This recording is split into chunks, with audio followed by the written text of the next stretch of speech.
स्वर्गीय अजितदादा पवार यांचा जन्मदिवस आहे, परंतु दुर्दैवानं तो आम्ही जयंती म्हणून साजरी करत आहोत। त्या अनुषंगानं जनसेवेचा सप्ताह म्हणून कार्यक्रमाचं आयोजन करण्यात आलेलं आहे।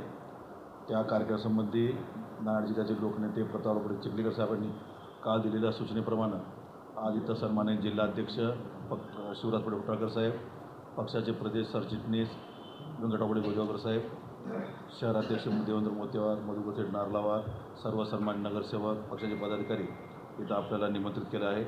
आपण सर्वांनी इथं उपस्थित झालात त्याबद्दल परत आपला स्वतः आभार व्यक्त करतो, स्वागत करतो आणि सन्मान्य जिल्हाध्यक्ष साहेबांना पत्रकार परिषदेला घ्यायला सुरुवात करतो। जय। बसूनच घेतो।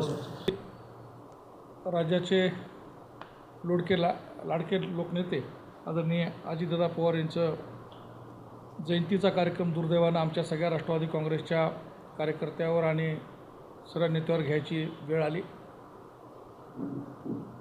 देगलूर इथे 22 तारखेपासून ते 28 तारखेपर्यंत विविध कार्यक्रम त्या ठिकाणी घेण्याचं आयोजन देगलूर नगरपालिकेचे नगराध्यक्ष असतील, माजी नगराध्यक्ष असतील, उपनगराध्यक्ष असतील, सगळे नगरसेवक असतील, आमचे शहराध्यक्ष असतील, आमचे तालुका अध्यक्ष असतील, देगलूरचे नेते आदरणीय गोजगावकर साहेब असतील, आमचे तालुका अध्यक्ष शिवाजी मामा कनकटे साहेब असतील, या सगळ्याच्या मार्गदर्शनाखाली देगलूर शहरामध्ये आणि देगलूर तालुक्यामध्ये विविध कार्यक्रम घेण्याचं नियोजन त्या ठिकाणी आदरणीय जिल्ह्याचे लोकनेते आदरणीय प्रतापराव चिखलीकर साहेबांना सगळ्या जिल्ह्यांना अशा सूचना दिल्या।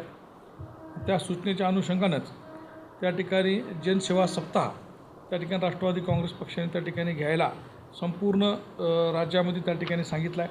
त्या ठिकाणी त्यांनी विविध प्रकारचे कार्यक्रम त्या ठिकाणी आम्हाला दिले आहेत। त्याच्यामध्ये जे दादाला अभिप्राय होते किंवा दादाला ज्या गोष्टी त्यांना आवडत होत्या त्या सगळ्या गोष्टीवर पक्षाने खूप मोठ्या प्रमाणात काम करण्याचे निर्देश सर्व तालुक्यात, जिल्ह्यात, राज्यातील पदाधिकाऱ्यांनी त्या ठिकाणी दिले। त्यामध्ये पर्यावरण संवर्धन विषय त्या ठिकाणी असेल, त्याच्यानंतर त्याच्यामधला आपल्याला मतदारसंघात प्रत्येक दिवशी देवगिरी व देवराई उभारावी, त्या माध्यमातून आरोग्य विषय असतील किंवा रक्तदान शिबिर असेल किंवा मग त्यामध्ये ग्रामीण शहरा भागातील मोफत आरोग्य शिबिर त्या ठिकाणी त्यामध्ये घ्यायचे असतील किंवा महिलांसाठी इतर रोग शिबिर जसं ज्यात की स्तन कर्करोग शिबिर असेल किंवा म्हणजे गर्भाशय कर्करोग असेल, म्हणजे ह्यामधले विविध ज्या महिलाचे उपयोगी असतील, महिला व ज्येष्ठ नागरिकांसाठी वेगवेगळे त्या ठिकाणी उपक्रम घेता येईल की या दृष्टिकोनातून असेल किंवा सामाजिक उपक्रम त्यांनी त्या ठिकाणी घ्यायला सांगितले, ज्यामध्ये अजितदादाचे शिस्तप्रिय असणारे स्वच्छता अभियान असेल, त्यामध्ये दवाखान्यात स्वच्छता अभियान असेल, त्या बस स्टँडची स्वच्छता अभियान असेल किंवा आपापल्या वार्डामध्ये स्वच्छता अभियान असेल, त्यामध्ये महिला सक्षमीकरण विषय उपक्रम त्या ठिकाणी राबवायला सांगितले। त्यामध्ये महिलाला सामाजिक सेवेच्या माध्यमातून त्यांना प्रोत्साहन देण्याचं, महिलाचं मानसन्मान वाढेल या दृष्टिकोनातून विविध कार्यक्रम पक्षाच्या वतीने घ्यायला सांगितले। शेतकरी महिला सन्मान पक्षाने नियोजन केले की शेतकरी महिला सन्मान त्या ठिकाणी केला पाहिजे। त्याच्यामध्ये आदरणीय प्रतापराव चिखलीकर साहेबांनी या जिल्ह्यामध्ये 16 तालुक्यामध्ये 16 पुरस्कार 31,000 रुपये द्यायचे असं त्यांच्या वतीने त्या ठिकाणी जाहीर केले। मागच्या बैठकीमध्ये त्यांनी असं ठरवलं की आपण 16 तालुके असतील तर 8 तालुके महिला शेतकऱ्याला पुरस्कार देऊ आणि 8 तालुक्यामध्ये पुरुष शेतकऱ्यांना त्या ठिकाणी पुरस्कार देऊ, जेणेकरून महिलाला त्या ठिकाणी जे महिला शेतीमध्ये अतिशय चांगलं काम करतात त्यांनाही प्रोत्साहन देण्यात येईल आणि शासनाने आणि पक्षाने तो त्या ठिकाणी कार्यक्रम आम्हाला दिलेला आहे। त्याच्यानंतर कृषी विधायक उपक्रम त्या ठिकाणी आम्हाला राबवायला सांगितले, ज्यामध्ये शेतकऱ्यांना AI माध्यमातून त्या ठिकाणी काय करता येईल, AI तंत्रज्ञान वापरून पुढं त्या ठिकाणी कसं करता येईल, युवकांना त्यामध्ये पुढं कसं जाता येईल त्याच्यामध्ये ते सांगितले।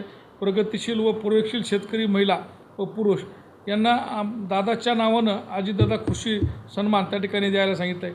त्याचबरोबर युवा संकल्प त्या ठिकाणी करायला सांगितले, ज्यामध्ये सामाजिक विचार पक्षात युवा कार्यकर्त्यांना प्रेरणा देणे आणि युवा कार्यकर्त्यांना उभा करणे, त्यांच्या मागे नवीन उपक्रम त्यांच्यासोबत ठेवणे किंवा त्यांना उद्योग असतील किंवा त्यांना येणाऱ्या कुठल्या जॉब देता येत असेल अशा प्रकारचे जॉबचे कॅम्प लावून त्यांना जॉब देता येईल का या दृष्टिकोनातून त्यांनी सांगितले।